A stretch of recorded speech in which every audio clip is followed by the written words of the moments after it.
Hey nerds, Farmer Jesse here. Welcome to Growers Daily, your daily dose of ecological farming insight. It is Monday, June 30th, 2025, and today we're going to talk about if school teaches us what we will actually use, different types of packaging for produce, and what we're up to headed into July here on the farm. So let's do it.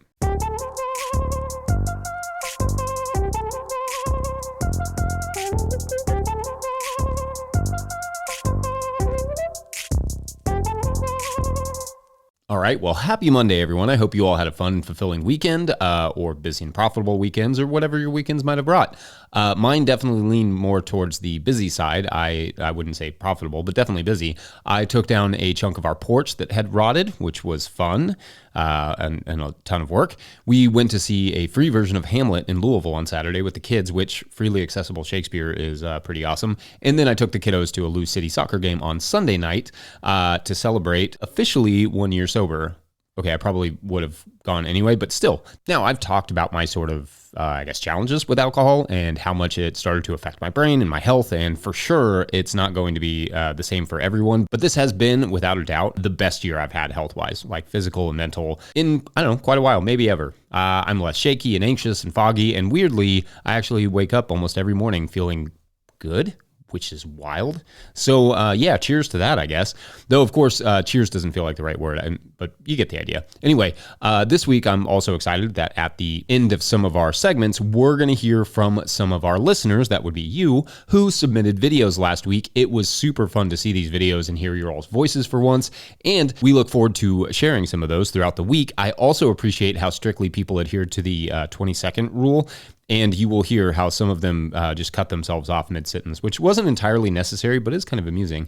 Don't send any more for now, but if you like this little thing we're going to do, we'll do more of it in the future, maybe with different questions, different ideas. Maybe we'll take some questions that way. For me, I've always kind of dreamed of making this show more interactive in that way, but because it is already a massive job just to get you like 20 minutes of content every day, we're taking baby steps to get there. But a little call-in segment would be rad one day. So anyway, yeah.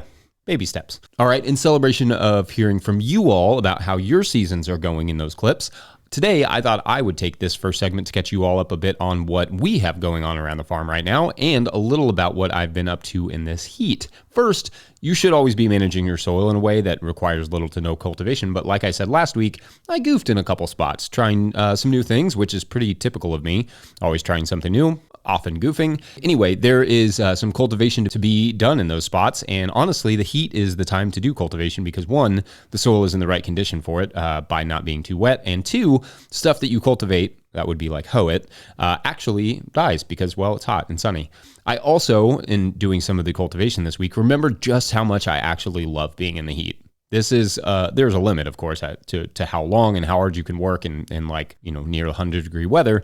And it slows me down tremendously, but I really love the summer. I love being outside, sweating, working, sunshine, all of it. I have struggled these last 2 years with winter for some reason. It's just like changed in my brain. It's too dark for too long, and although I have some affection for the cold, specifically, I love me some good hoodie weather, and I actually grew up in Colorado where I would go snowboarding, loved all that, but the daylight here is gone so quickly that I find myself feeling, I don't know, trapped somewhat indoors, especially with the ice storms we had in January. We almost literally couldn't get out of the house. Kentucky's not like other states where, there's a whole lot to do in the winter. It's not like you can go sledding that much or, go skiing or go snowboarding or whatever. It's just wet and cold and muddy, which growing up provided quite a difficult blow to my ice hockey career. Also, the fact that I wasn't very strong or good skater or very good at hockey. Anyway, I don't love that, the winter, so I'm trying to cherish this heat a little bit, even if it too becomes hard working outdoors after a while. I've also been working on some mid-season cucurbits like squash, zucchini, and cucumbers, but also another round of watermelons and winter squash, getting those into the ground, including some cover-cropped ground that I had terminated back like a few weeks ago. Anyway, that was Ryan Vetch that I planted some winter squash into, so I'm excited about that. Squash are certainly some of my least profitable crops, but also some of my favorites to grow. I just love the way they look. I like eating squash. I like looking at it. It's an awesome crop. And that's especially true of watermelon. The first round of watermelons are flowering, so the second round I just started. That should provide a nice little succession of that crop and really just a lot of juice for the wintertime. watermelon. It's like my taste of heat in the cold. Garlic is out, and so are some potatoes and onions, and with more of that to follow soon. The potato trial I started this spring with the slips is not going to yield very helpful results, unfortunately, because of just the sheer number of variables involved and the intense rainfall we had that drowned a bunch of plants, and some of the slips just failed. I don't know if it was because of the rain or what, but last year, all of our slips succeeded. This year, almost none of our potato slips, not our sweet potato, our regular potato slips, succeeded. About half of them, maybe. So that's not great. Doing trials is just really tough here in our climate, unless you're doing said trials completely in tunnels, in which case you can control the weather a little bit. And I may actually try that with the potato trials next year. But anyway, I got a late round of field tomatoes in last week as well, which are mostly just slicers and heirlooms and are going to receive the absolute minimal amount of attention from me for being field tomatoes, simple Florida weave, trellising, and no pruning, just to make sure I get a decent yield, but don't lose a lot of money to grow them. A lot of tomatoes in the field here just blight out, so you don't want to spend a ton of energy on them. Though we do have success with those later tomatoes a little bit more than our other ones because there's less rain in July, in theory. We'll see. This hasn't been the year for less rain. But anyway, planting stuff has been tough through the heat in general, though there's very little, save for like maybe okra, that is fine to go out in 100-degree heat indexes. I got some lettuce into our tunnel itself under shade, which I have been irrigating like wild to keep alive and happy. Won't regret that in a month when we're one of the only farms with lettuce, but it's a tough challenge to get it started and then get it planted when the weather is what it is. And plans to stay that way by the looks of it. Otherwise, I'm looking forward to July. Like I said, I just love this heat. The garden is in a decent place as well, much smaller and tamer than last year's, but decent. And this old farmer feels pretty good, just enjoying the summer while I can. But this winter, don't be surprised when I frequently daydream about my winter farm in the tropics, maybe when the kids are out of school. Anyway, let's hear some from you all about how your season is going, and then take a quick break, and then return to talk packaging. BRB. Hey, it's Michelle coming to you from Songhaven Farm out in southwest Colorado in the Great Sage Plains. It's been a typical chaotic year, cool, then hot, now cool again. We're waiting on the monsoons, and Acrobat, shade cloth, and wind protection is the way we roll. Thanks for what you're doing, Jesse. Keep up the good work. My name is Carlan. I'm here in Provo, Utah, and this is my backyard no-till garden. Corn, melon, nasturtium, pumpkins, flowers, cucumbers, tomatoes, cabbage, San Marzano, grafted Cherokee carbon. Look at that stem growth. Today's episode is brought to you by Farmhand. If you're listening to this, you probably found 5 rare minutes to breathe. But what got pushed back further down the to-do list to make that happen? If it's your CSA newsletter, you're not alone. Farmhand's new newsletter builder was made for busy farmers. It automates weekly emails, drives add-on sales, and makes it easy to keep your customers in the loop without spending hours behind a screen. It launches this summer, but our listeners can request early access now. Visit farmhand.partners/no-till. That's farmhand.partners/no-till. All right, back to the show. If you, the listener, are enjoying this podcast or the stories at the end, because I know some of you are just hanging in for those, but if you are getting even a small amount of value from this show, consider supporting our work over at patreon.com/no-till-growers. I will try to get to questions from everywhere that questions come in, but I will always get to your Patreon questions now. Today's Patreon question comes from Patreon member Jesse. Love that I have so many supporters named Jesse on that Patreon page. Jesse asks, quote, "What packaging do I need for a beginner market garden? It will be my first summer at my local farmer's market, and I'm beginning to need supplies to package my harvest. Where do you go to shop for things like this?" End quote. All right, Jesse, great question. So I already did an episode talking about biodegradable/compostable options that I will link in the show notes. For this, I will talk more broadly about what works for certain kinds of crops, and then you can decide on the actual materials you use. And I'll also talk a little bit about where we get ours, which, to be honest, is mostly just Webstaurant. So that kind of answers that question. But for those loose greens, most growers use either bags with twist ties or tapes, for which there's like a little machine that puts the tape on the top. I don't love the tapes because the bags are hard to open when you put the tape on it and require ripping, thus eliminating any chance of the customer being able to reuse them. Anyway, loose leaf lettuces, baby greens, that sort of stuff usually goes in bags or clamshells. Clamshells take up more room in markets and like a market setting. Like if you're taking a bunch of clamshells to market, it's kind of hard to fit that many. You can fit a lot more bags into a cooler than you can, say, clamshells. And that goes for both in the cooler and on the table and in the truck or whatever. But they do look nice, the clamshells, and are better for retail situations. For bags, it's usually like 1 gallon bags that we use. For clamshells, it depends on how many ounces you are selling per unit. Places like Webstaurant have all those details for how much fits in each container, generally speaking, but you can also head to the grocery and see what their produce packages contain to get an idea as well of how much, say, 10 ounces of spinach is and what the package looks like. In terms of greens on stems like kale and chard, most growers either band those together with rubber bands, we use size 33, I believe, or use bags. 1 gallon bags can be a little tight for large bunches if you're trying to get both the greens and the long stems in there. Those same rubber bands can work for carrots, beets, radishes, etc. Cherry tomatoes are a small ventilated 1 pint clamshell for us that hold about about a pound. Pint is a pound the world round, right? Then for bulk, we use 3-pound cherry clams that are also ventilated. We have 1 ventilated bag that we use for squash, zucchini, and cucumbers. Ventilated just meaning that they have tiny holes in them to allow for a little airflow, in case that wasn't clear. Deli containers can come in handy as well for things like microgreens, popcorn, edible flowers, all sorts of stuff.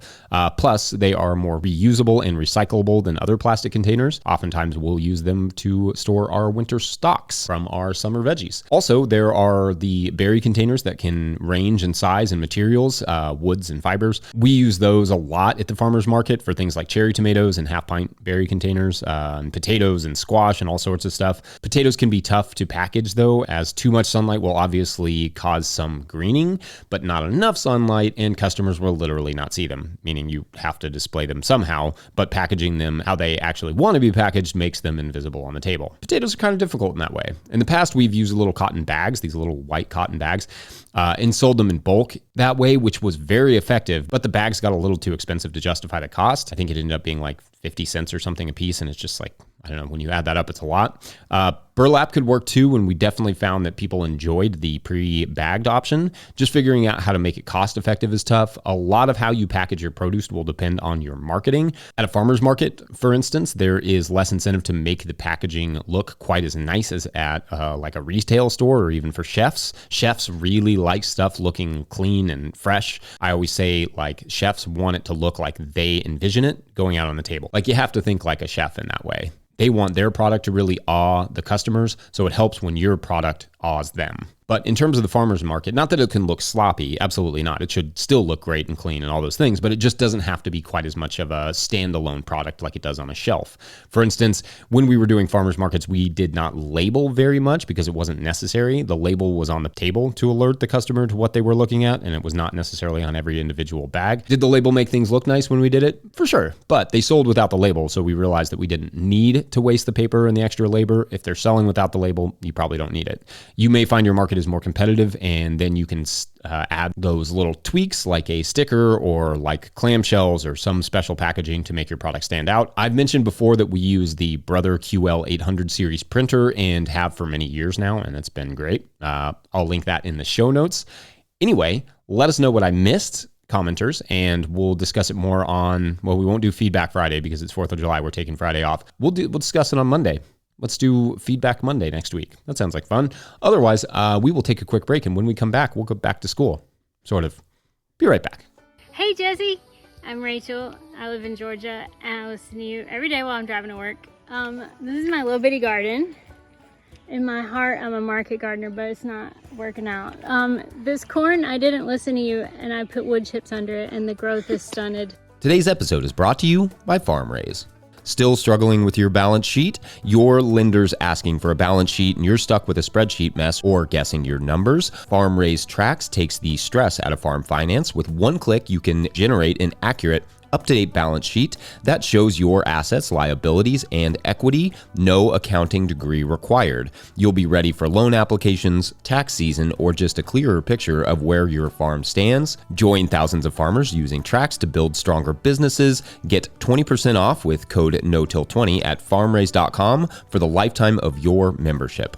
All right, back to the show. All right, so what kids should actually be learning in school versus what they actually learn is an age-old debate. And although I think the debate is shifting quite a lot given the new technology, such as generative AI rendering whole swaths of science, engineering, technology, and math obsolete in coming years, I also think there are some age-old deficiencies within the school system that both people of my generation and people of the current generation, and to some extent people of the last generation before me, missed out on, which especially now feels true for me being 20 some odd years removed from high school. First, something I mentioned on Friday and feel like was a huge missed opportunity to learn in school was learning how to sew, mend, patch, create things with fabric, any of that stuff. I had a couple commenters on that video mention that they actually did learn to sew in school.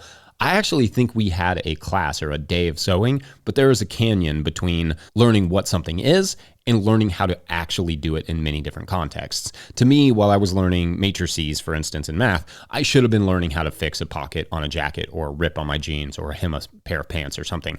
As someone who is hard on their clothes, as a farmer, this is a skill I would have used regularly throughout my life and also probably would have saved a lot of things from going to the landfill. I also never got anywhere near a garden in school, which feels like such a failure. I could not identify which plants grew which veggies or fruits until I was in my 20s. The garden, a place rich with biology and chemistry and math and history, is perhaps the greatest of neglected classrooms. They exist at some schools, certainly, and maybe increasingly so, and I'd love to hear about some of the school projects that are going on in and around your communities, but gardens should be a focal point, not an elective. Same with sewing, same with any of these other things I'm about to talk about, including like carpentry. Everyone should have a basic understanding of how to build a basic wall and a roof, plus set a door when they graduate high school. Everyone. Pretty much all of the day-to-day math you will ever need or need to know can pretty much be learned in carpentry. Obviously, there's specializations, there's physics, all those things. You can always do all that later. There's no harm in learning all that stuff later or as electives, but like the basics should be learned in high school. Changing a tire as well. Maybe even doing a full tune-up and oil change in your car.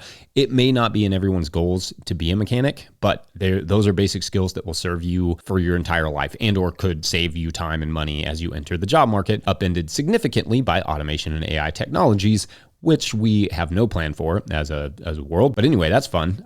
Cooking could have been a daily task at school, and it should have been. Home ec used to be a staple, which itself was inadequate, but even that has seemingly fallen somewhat out of favor. However, we need to be able to not only grow food, but prepare it, all of us, every single day. Another one, and this may sound odd, but the number one thing I think I wish everyone would learn in high school is journalism. We should all be able to research and prove what we believe and be able to argue it with citations. Skepticism is at an all-time high right now, but my gosh, are we bad at skepticism as a culture. There is no methodology behind our skepticism, no curiosity, no due diligence and objective scrutiny. When realities don't fit our worldview, we just make up new realities, something that would not be the case if we were given the proper tools and techniques to investigate what we are told as well as what we believe. Doing your own research is useless if you don't know how to do research. Anyway, when I look at that small list, I see something important. Skills. Skills like cooking, building, sewing, scrutinizing, etc. have a permanent value and can't be taken away from us by a shift in the labor market. Anyway, what say you? What do you wish you'd learned in school? What do you wish your kids would learn? What are you seeing? What are some cool school programs that are going on that deserve some credit? Otherwise, I'm going to call it a Monday. Yeah. I think it is Monday. It's probably appropriate and polite to call it Monday. Don't forget, No-Till Growers is now officially a 501c3 nonprofit, so donations are tax deductible and greatly appreciated. Also, shouts to Joe Wozniak for their donation this week. You rock.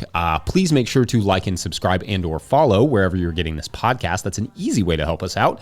Enormous thank you to all of our show sponsors. And if you'd ever like to sponsor the show, you can reach out to Farmer Michelle at no-tillgrowers.com. Huge shouts to Willie Breeding for the theme music, Mike Hilbert for the production help and editing, and the team at No-Till Growers for their support. Also, shouts to Epidemic Sound for the background music that you can hear.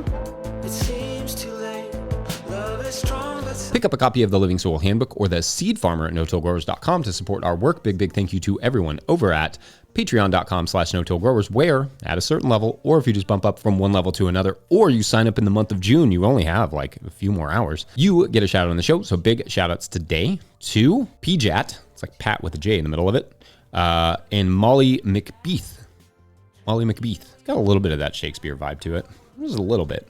Updated, modernized. Okay, so this story is about a flower farm in, let's say, I don't know, Tennessee.